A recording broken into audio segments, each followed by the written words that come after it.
Welcome back to the channel. I'm Foreman, and today I'm going to be giving a stock analysis on one of my highest conviction stocks, if not the highest conviction stock that I hold, Games Workshop. I will let you know that before we start this video that yes, I hold shares of this company. As of this video, it is my second largest position in my portfolio and I remain very bullish. However, I'm going to try and remain as unbiased as possible and give a balanced argument as to some of the issues that the Games Workshop may be having, as well as some of the good things too. And if you'd like to request a stock to be analysed, click that link in the description down below. It's right at the top. Check it out, as I am looking for stocks to check and I will take your suggestions.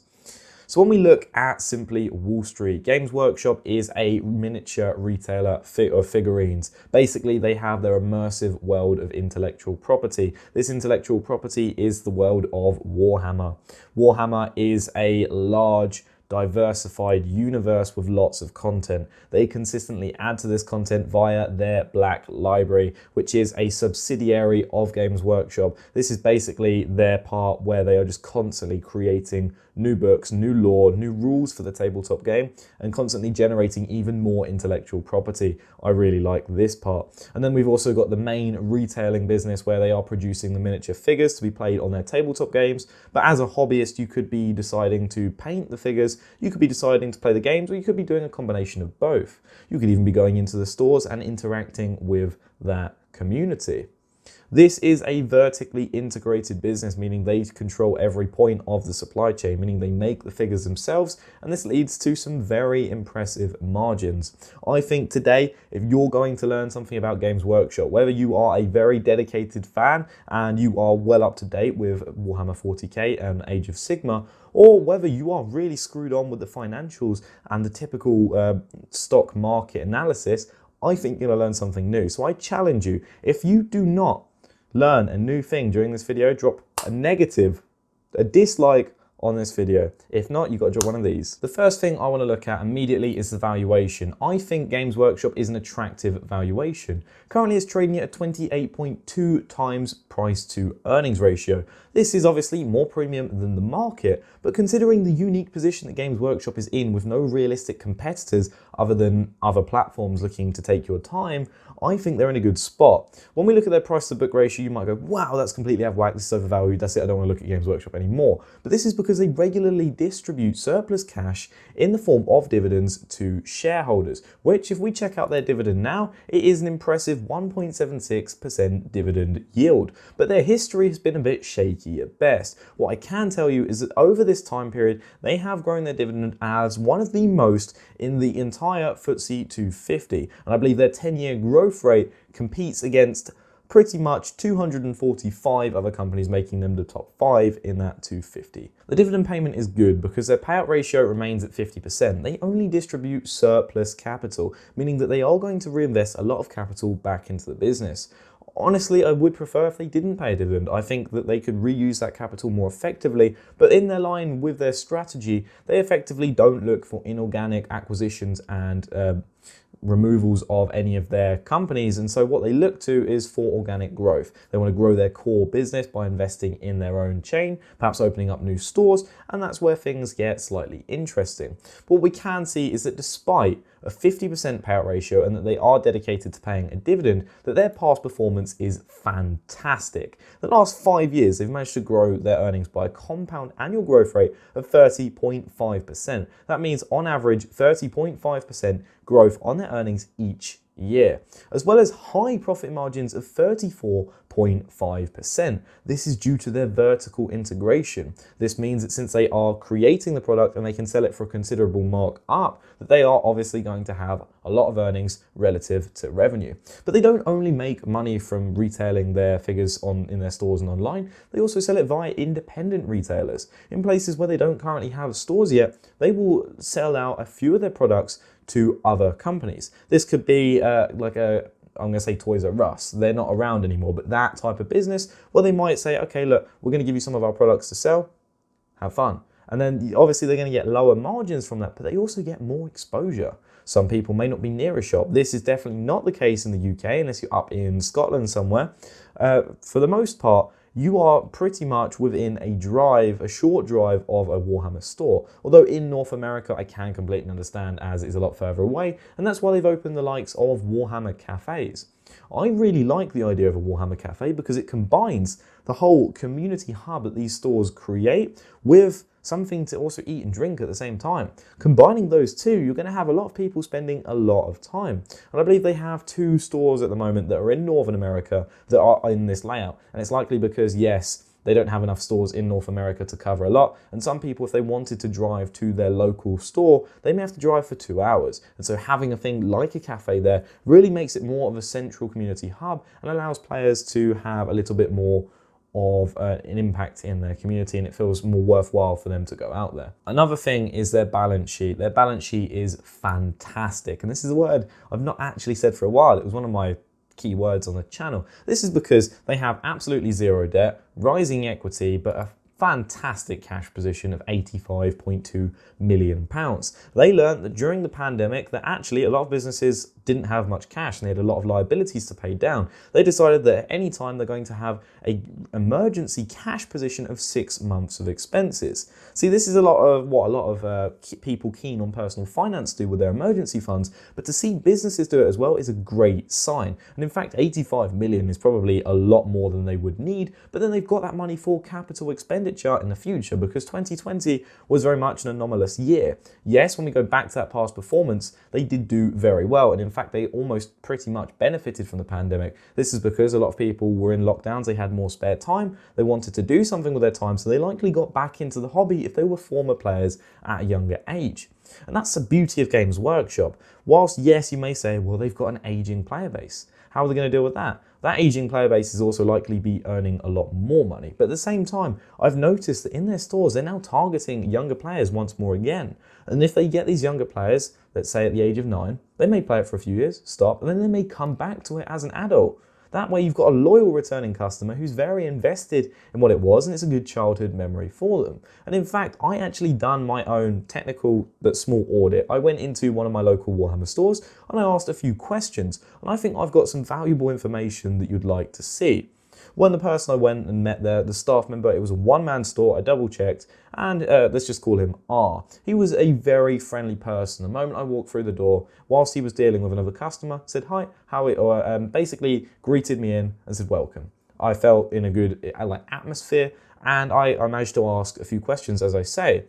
I was checking around and they have Facebook pages for their respective stores. They host regular events. This might be, okay, we're going to do painting class on some of the figures, and this will be from like 3 o'clock to 6 o'clock on a weekday. And they'll have classes for the under 16s and also for adults. So they're certainly acting as a community hub. You walk into these stores, you see some of the Black Library products, you see the books, you see the starter kits, the things they would recommend in the Warhammer to getting, basically if you were first starting, you get 2 different sets of armies, and they'll sell that at a relative discount.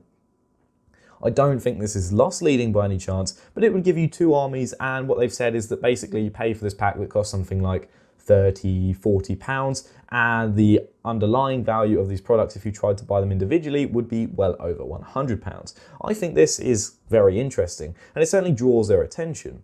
When this employee was dealing with a customer, he didn't try and push sales. It wasn't like, right, let's buy this, buy this, buy this. It was like, hey, look, this is what I would recommend for you. This, I think, would be good for you. This is why it's a good fit. And then said, why don't you come on back another time when we're doing an event and you can try it out for yourself.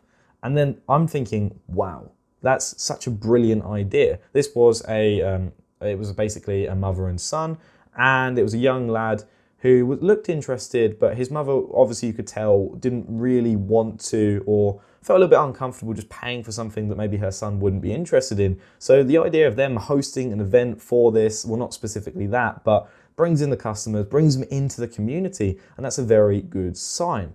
In fact, on the makings of a multi-bagger, basically it was made by the likes of Alta Fox. They looked for companies that done very well on certain popular demographics such as North America, Australia, and I believe the UK. They looked for companies that performed the best, and they looked at why. What I've got here is obviously Games Workshop has a wide moat, but the interesting point is that the stores act as community hubs, as I'm saying, but fans that stop playing the game will suffer the social consequences as well. Obviously, this sounds like a big negative. The way I've brought this into my point sounds bad. But the idea is that as you get more engaged in the community, you're going to build a good group of friends, and I think that's always a good thing, like-minded individuals that you can enjoy your passions with.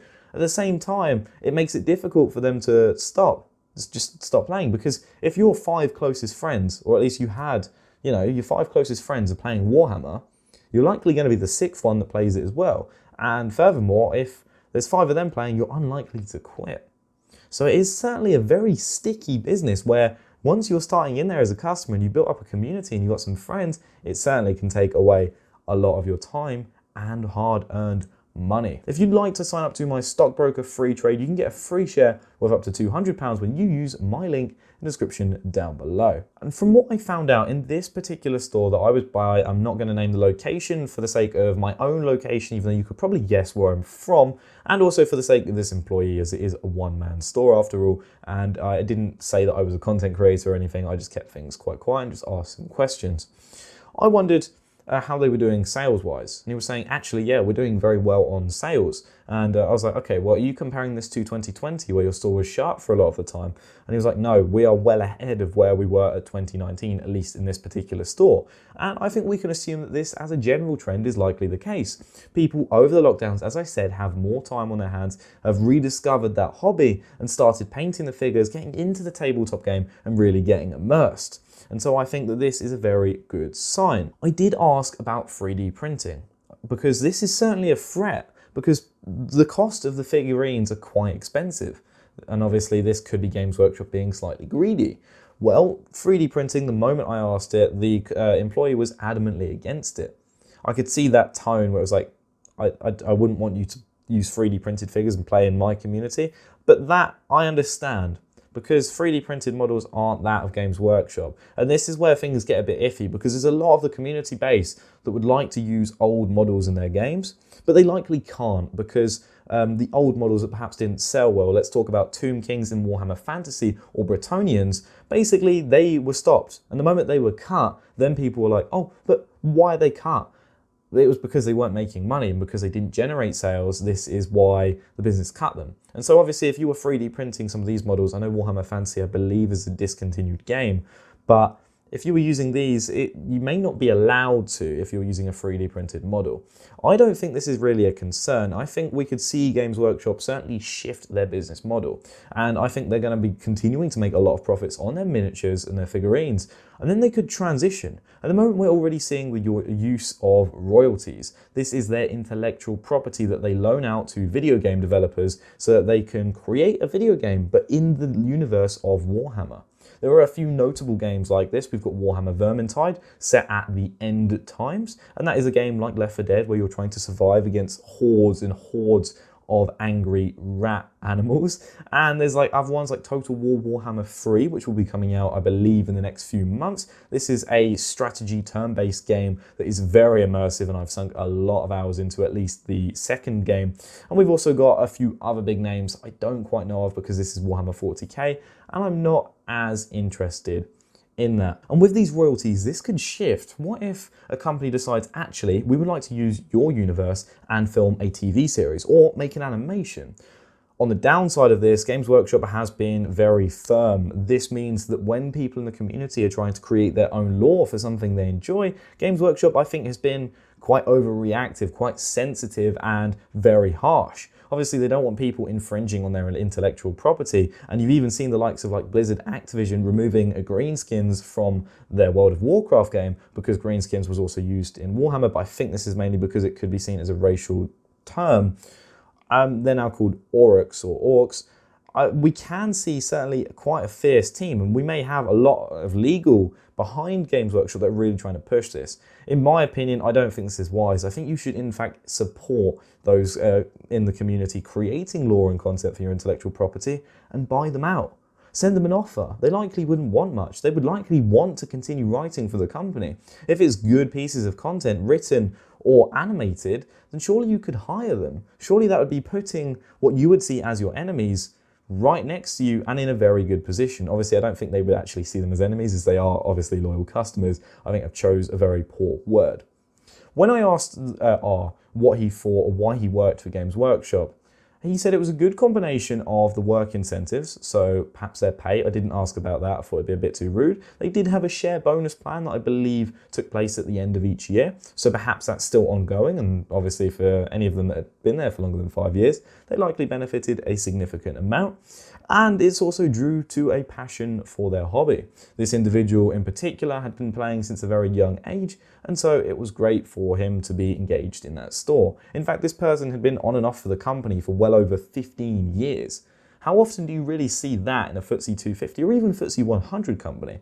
I think that's very impressive in itself. Obviously, I couldn't go visit their offices and see what was going on behind the scenes, but at least from looking at the one-man stores, it is interesting indeed. When they are a one-man store, you may wonder, okay, what do they do when they're ill? Well, they have contracted employees per store, but then they also have flexible employees that then go to fill the gaps where needed. So say an individual goes on holiday, and then someone else can come in for the 5 days that the store is open, help out, and then you're back to normal. And I think this is a really clever way. It's almost like a way of contracting other people or just loaning people from other stores to fit the needs where benefited, because at the main point, their stores aren't really there to be generating huge money. They're there to be for community hubs and raising brand awareness. And that is the key point. So if they cut the costs down as much as possible in their stores, which you will notice are very small usually, this means that they're able to generate more awareness for a much lower cost.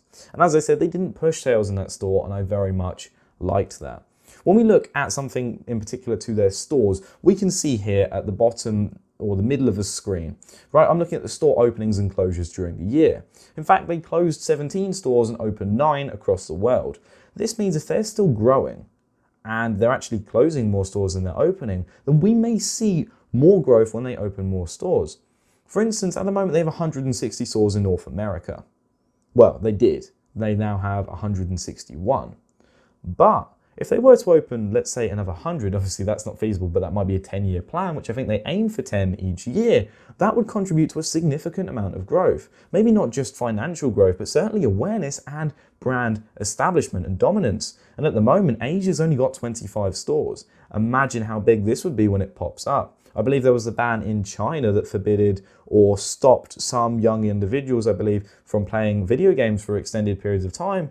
This wouldn't really count as a video game, and so obviously you've got the potential for Games Workshop to swoop in and really take up market control. And the bare thesis 5-6 years ago was that the discontinuation of Warhammer Fantasy would alienate the existing fans. Well, Age of Sigmar is actually very popular. At least in the store I went to, Age of Sigmar was actually a little bit more popular than Warhammer 40k. I know this isn't the trend online, but this is certainly a promising thing to see. Games Workshop is disconnected from its fan base, resulting in new poor product releases. I can agree with this somewhat still. I do think Games Workshop is disconnected from their fan base to do with the intellectual property and the community or the content creators, but there also are a bit of concerns because there is certainly a divide between the original existing players and Games Workshop. And you'll see this. Whenever you see a social media post about Games Workshop in particular, you'll see, well, if they'd stop doing this, they stop that. I don't know too deep into this, but there is certainly some tensions rallying, and this could be a concern because these individuals could turn, okay, well, they might like the game, but they don't want to support the company. They could turn to 3D printing, and if enough people do turn to 3D printing, this could be somewhat of a concern. But then if they are 3D printing the models of Games Workshop, then surely you are only raising the brand awareness further. So this is where the likes of those TV series, animation, films come into it, and that means they've got a longer term growth potential.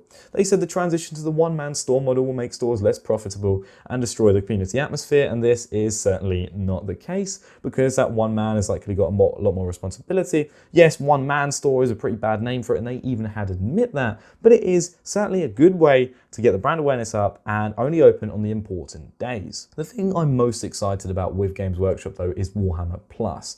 This is a new subscription that they've added. It's £4.99 a month or £50 a year, and you get a range of benefits. These range for exclusive subscriber miniatures. You get to pick between these two on the screen here. I think I'd personally go with the sniper because that looks really cool to me because he's standing in, like, I don't know, I just kind of like that stuff. But yeah, I've not got a single miniature or anything, but I would definitely get that if I chose it. You've also got some of the animations, you've got painting tutorials, you've got a lot of stuff that will help you engage in the community. And I believe there's apps as well that help you sort out your armies and tactics too. You've got the exclusive animations, premium weekly shows, and also the apps that teach you how to play the games, as I mentioned. I think that as time goes on, this vault that they have, where they've got all of the lore and books, right? I think this is just going to keep expanding. More content is going to be added to Warhammer Plus. It's going to become a lot more valuable.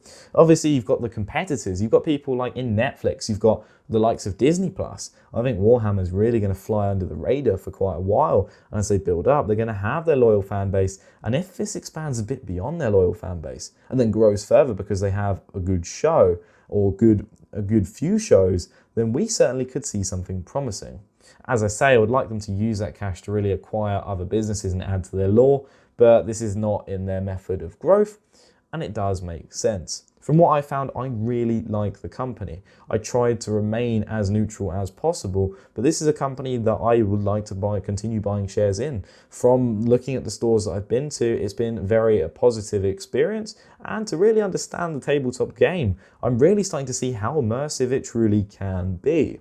Obviously, a lot of those in the hobby aren't likely going to be interested in investing. I know there was one big Games Workshop content sort of channel that did talk about the stocks, and I hope to aim for a different point of view in this, coming from someone that looks at it from mainly the financials and fundamentals. I hold, as of this video, 75 shares of Games Workshop at roughly an average price of £92. This, I think, is my second largest position, as I mentioned earlier, but it is my highest conviction stock. It's just at the moment, shares, as of this video, trading around roughly £104 per share, and I think there's better value in my biggest holding, which is the likes of Boohoo, so I'm buying that for the moment. If you're interested in my Boohoo stock analysis, then click the card at the top right of the video. Thank you for watching. I'm Osborne Foreman. Have a fantastic day.